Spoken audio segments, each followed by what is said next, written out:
Something is up in the back garden. The animals seem to be on high alert. They can obviously hear something because, uh-oh, it's monkey time. We border a natural parkland, and of course, the monkeys drive our animals mad. They are forever teasing them. And of course, Batty absolutely hates having the monkeys in his garden.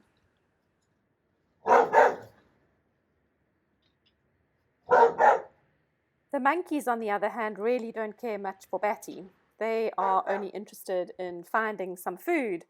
They especially love destroying my vegetable garden. But one of the bonuses of having beautiful parkland is that we have beautiful trees, birds, and are surrounded by such beauty. I want to show you out at the back garden here by the vegetables and the garden shed how beautiful this plumbago bush is. Look at this plumbago bush in the afternoon, late afternoon sun. It is absolutely glorious. Look at the color. I mean, honestly, is this not just absolutely beautiful? And we have had such hot weather. Every day I look at it and I think, oh my goodness, I need to go and capture that beautiful color before it wilts away in the heat. And tomorrow morning, I think I'm going to bring my sketchbook out here and I'm going to bring my cup of coffee and I'm going to come and sit here and just at least capture this. And maybe I'll cut a piece and do a little painting in the post with it. It doesn't last long in a vase, unfortunately, otherwise I'd cut bunches of it for my house.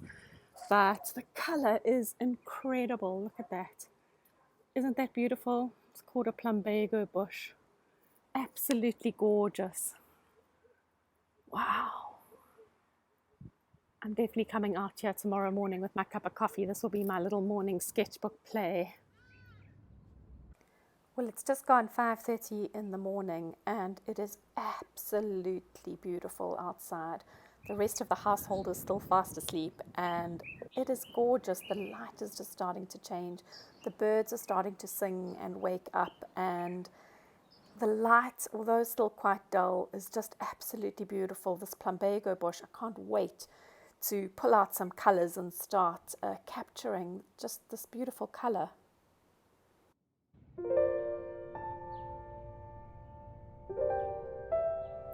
Although there's no monkeys yet, I definitely am not on my own. All of my fairy children have come out to join me and are quite intrigued as to what I'm up to. I've brought out some gouache paint.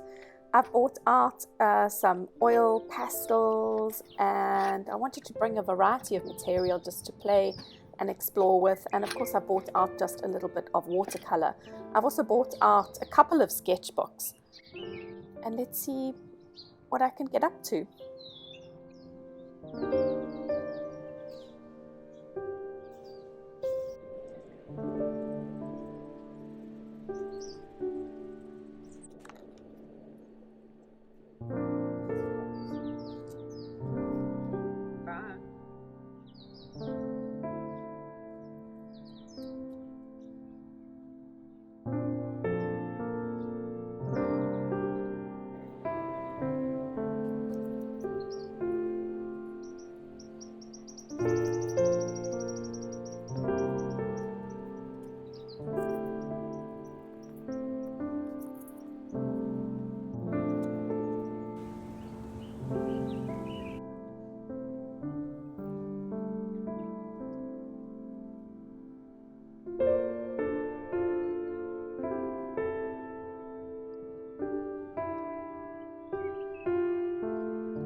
I think someone's come to remind me that it's nearly his breakfast time. We've been out here for a little bit, and everyone in the household's starting to wake up, and I think somebody's tummy is starting to rumble. He's even offering to help me pack up my art materials and find any that may have dropped on the floor. I'm back in the studio now, and just having a quick little look around in my sketchbooks. Now, I'm really not looking for any realistic rendition here, although look at these beautiful shadows. Oh, look at that. Look at those beautiful shadows. Actually, let me grab a pencil. Let's capture these beautiful shadows quickly. So I'm back in the studio, and I'm just having a look at what I captured this morning, and it's actually stinking hot right now, so I'm really glad that I got out there really early this morning, because I really don't want to be outside right now. Anyway, I just thought those shadows were beautiful. Let me not get distracted. What I wanted to say is I'm really not looking for a realistic rendition. What I was looking for more was the color, trying to find the colors, and obviously I took various materials out with me. So I had pastels, I had gouache, I had watercolor. I just took one pencil out with me, but I really was just trying to capture the feeling of them, the feeling of that beautiful color. I must say that I did find the color quite hard to capture. You can see I did a little tester over there trying to capture the color. Sometimes in some light it looks quite blue, and other light it looks really purpley. So I really was concentrating more on not an absolute likeness, although I did start off with just a little bit of observation.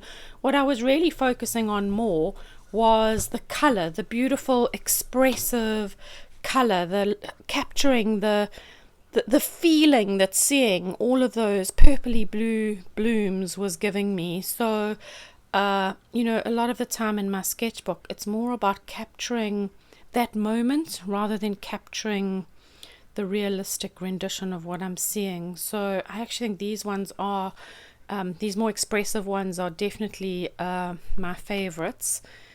The watercolor is obviously a little bit more muted, which is probably why I love traveling with my gouache more than watercolor. But I was really just trying to capture those blues and the purples and the feeling of capturing it.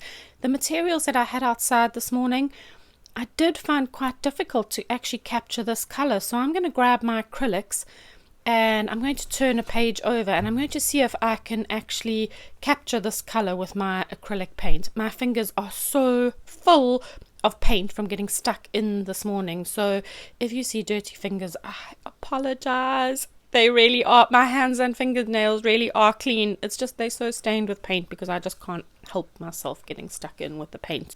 I'm going to put out the two blues. So I have an ultramarine here. These are just my little pots of acrylic paint. I'm going to show you in a tutorial pretty soon why I pop my paints for my sketchbooks in these little containers. I like to double dunk. Can you see how these colors have got a little bit of little dips of other paint colors in them, because I've probably like dipped my brush in something and then dipped it in the yellow, and I don't really feel too phased about it because I'm not feeling like I'm going to waste any paint. And also I have a way that I keep these hydrated, so that's coming up in a tutorial pretty soon. I'm going to show you how I do this and why. I've got ultramarine and a phthalo. Now ultramarine would be my go-to blue because ultramarine is definitely your more purple blue. So ultramarine is definitely would be my first choice here for mixing. But I've pulled out the phthalo because let's give it a little test and see what it does. The magenta, I've pulled out some magenta because that's obviously going to help to get my purpley tones. But I've also pulled out a cad red because let's see what purple tones are mixed with that. And then of course I have white to get your more pastel tones. And I've pulled out a little bit of a yellow. Now, why yellow? Because there's no yellow in here, right? Well, we're going to be mixing purpley tones, and what is a complementary opposite to purple to neutralize it? The complementary color to purple is yellow, so we'll put a little bit of yellow into it to see what that does as well. And let's get started. Let's take some ultramarine. Let's take a little bit of the magenta and mix it in. Now this will show up as really, really dark, so what I need to do is obviously add a little bit of white so you can see it on the screen. But look, that's already going almost too purple, so let's just add a little bit of white to this blue. Can you see the beautiful blue tones there? So even just using the magenta and the ultramarine, we're already getting beautiful colors that we could use for that. Let's make a little pool of that, and let's add a tiny little bit of yellow to it to see what it is going to do. And I'm assuming we'll get a nice neutral, almost like a gray color. Let's see for the deeper shadows. Now again, because it's so dark, you're probably not going to be able to see this. Let me add a little bit of white to it. This right here is a beautiful deep neutral that I will be able to use for shadows, like deep dark shadows under there, adding a little tinge of that yellow. Can you see how, I know it's hard to see on the screen, can you see the change in that color? The yellow just neutralizes it a little bit and makes it deeper and darker. So let's get a little bit of the phthalo. Have a look at the phthalo here. You can see how different phthalo is to ultramarine. Already the ultramarine, I could use this color, the ultramarine, with the white on its own. I don't think I see that color in there at all. But let me add a little bit of magenta to it, and let's just see the tone of purple that will come from adding the magenta to the phthalo. Because perhaps we could use that colder purple. Yes, we definitely could. There definitely are tones of that. Let's take our ultramarine, and this time let's add a little bit of our cad red, because that is also going to make a completely different tone of purple now.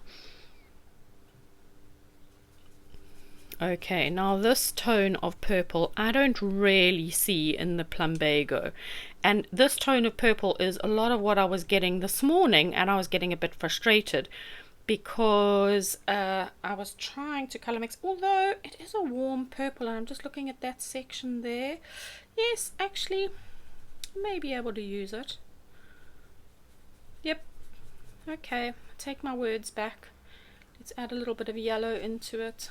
to see what it does with the yellow. Oh, now I'm loving that grey. Look at that delicious grey. Gorgeous, gorgeous colour. I would definitely be able to use that. Anyway, I hope that's helped you. If you struggle with mixing some purple tones, I hope that's given you some things to think about when mixing your purples. It's always a good idea to use 2 different types of reds. When mixing purples, my go-to blue is always ultramarine, because ultramarine is definitely your more purple blue to begin with. But then having 2 different reds, or in this case I've simply used a magenta instead of a crimson, but you could also use a crimson. And then of course always having out your complementary, because your complementary is what is going to neutralize. So while you don't see yellow in here, your yellow is definitely going to help to neutralize some of the tones. I think we added a bit of yellow to that, and that's a beautiful color. That is definitely visible. So if you struggle with mixing purples, I hope that's helped you. I'm going off now to pick some plumbago, because I'm actually going to paint a little paintings in the post today, which are my small little postcard size oil paintings that I love to do. So I wanted to just pop in here very quickly and just say to you that my sketchbooks are a place to play. They get messy. My hands get messy. If you are here for realistic drawings, then this is not the place for you, because what I want to really inspire you to do is get your own fingers messy, pull out your sketchbooks, have some fun. I'm really not interested in creating completely realistic renditions in my sketchbook, although there are many people that do that and they create beautiful works of art in their sketchbook. For me, my sketchbooks are a place to play. They are my place to explore. They're my place to try different colors, experiment with mark making, make a mess, have some fun. I'm not precious about my sketchbooks at all. And I'm hoping that I'm going to inspire you to do the same. My sketchbooks are not the place where I'm interested in creating masterpieces, although very often, because I'm really just having fun, I actually quite like some of the things that I do. Although a lot of the pages are also a downright royal mess, and you're going to look at them and you're going to think, is she an artist? Is that what she creates? Anyway, what I'm wanting to say is my sketchbooks are a place of play, and I'm hoping to inspire you to pull out your sketchbooks and play too.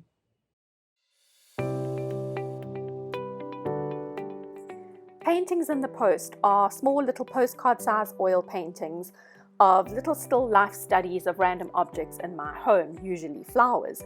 I started this project as a daily painting project almost 12 years ago and managed to complete 568 days of consecutive daily painting. These little paintings sold and traveled to clients all over the world, and while I still have clients that collect these little oil paintings, I don't tend to paint them every single day anymore, as my work has evolved and become way more abstract. But I do still love to do them every now and again as little art exercises for my artist's eye, exercises in observing and recording in paint.